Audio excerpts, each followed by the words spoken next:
आइए देखते हैं वर्ग क्या है। वर्ग क्या है? देखिए, एक ऐसी आकृति जिसकी लंबाई और चौड़ाई बराबर हों और उसमें 4 भुजाएं हों, लेकिन चारों भुजाएं एक दूसरे के साथ में 90 डिग्री का कोण बनाती हैं, वह आकृति आपकी वर्ग कहलाती है।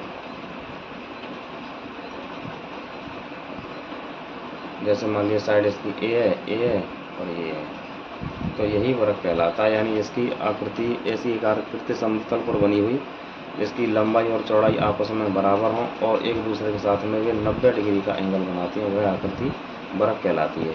अब वर्ग से ही हम निकालते हैं आयत।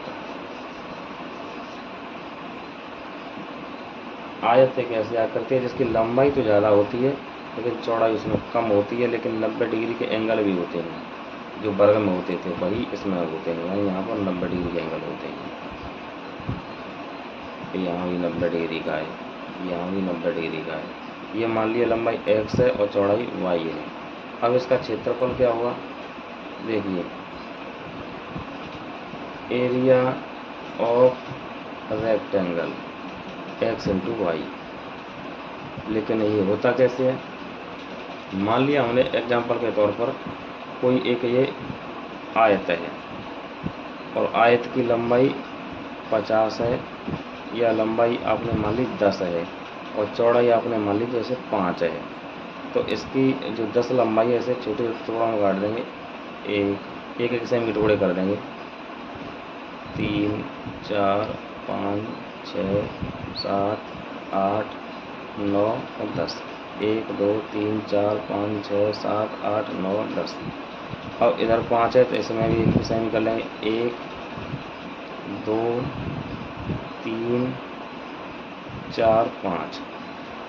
इस आकृति में जो 1 सेमी लंबे 1 सेमी चौड़े वर्ग बने हैं उनकी पूरी संख्या ही यहाँ पर बोली जाती है इसका क्षेत्रफल। तो इसमें पूरी संख्या कितनी है? 10 20 30 40 50, यानी 50 है। यही 50 किसके बराबर है? 10 इंटू 5 के बराबर है। 10 इंटू 5 के, और ये 10 और 5 क्या है? यही तो x इंटू वाई है। तो कहने का मतलब है किसी भी आयत में जो इकाई वर्गों की संख्या होती है वही उसका क्षेत्रफल कहलाती है। तो यहाँ लिख सकते हैं आप, किसी भी आकृति में क्षेत्रफल की परिभाषा लिखेंगे जब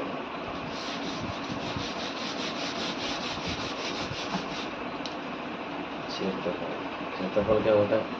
किसी भी आकृति में या समतल पर बनी आकृति में, समतल पर बनी आकृति में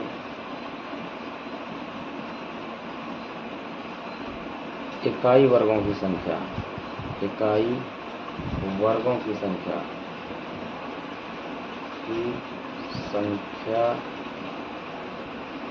उसका क्षेत्रफल कहलाती है। क्षेत्रफल कहलाती है।